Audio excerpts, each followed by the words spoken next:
എനിക്ക് തോന്നുന്നു ഏറ്റവും കൂടുതൽ കമ്പോസ് ചെയ്തിരിക്കുന്ന ഡിവോഷണൽ സോങ്സിന് വേണ്ടിയിട്ടാണ്. അതെ, അത് ആദ്യത്തെ വർക്ക് പാഞ്ചജന്യം ഉണ്ണിമേനോൻ പാടി.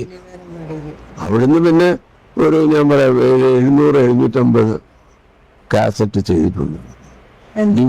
ഡിവോഷണലും ഫെസ്റ്റിവൽ സോങ്ങും ഒക്കെ ആയിട്ട് കൊറേയൊക്കെ മറന്നുപോയിട്ടുണ്ട്. എനിക്ക് അത് ഓർക്കുമ്പോഴാണ് ഒരു റിയാലിറ്റി ഷോയിലെ ഒരു മോളുടെ പാട്ട് വളരെ ടഫായിട്ടുള്ള ഒരു രാഗം വരുന്നത്. ആ സമയത്ത് അങ്കിള് പറഞ്ഞിരുന്നു ഇത് വളരെ ടഫായിട്ടുള്ളൊരു രാഗമാണല്ലോ, സിനിമയിൽ ഇത് വളരെ അപൂർവമായിട്ടാണല്ലോ കാണുന്നത്. ഇത് ആരാ കമ്പോസ് ചെയ്തിരിക്കുന്നുള്ളത് ലക്ഷ്മി ചേച്ചിയെ വിളിച്ച് ചോദിച്ചു. അപ്പൊ ലക്ഷ്മി ചേച്ചി പറഞ്ഞത് ഇത് അച്ഛന്റെ പാട്ട് തന്നെയാണെന്ന്.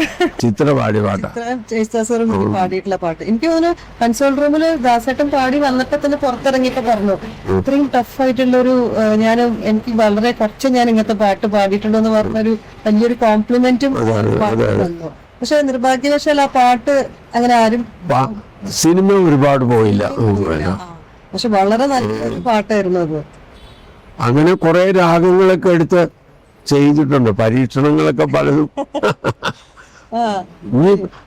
സത്യം പറയുകയാണെങ്കിൽ എന്റെ അഭിപ്രായത്തിൽ ഇനിയും നമുക്ക് ഒരുപാട് പരീക്ഷിക്കാനുള്ള അവസരം ആർക്കാണെങ്കിലും ഉണ്ട്. പക്ഷെ അത് എല്ലാം കൂടെ നമുക്ക് ഫിലിമിൽ വരുമ്പോൾ അത് ചിലപ്പോൾ സൂട്ടാവില്ല.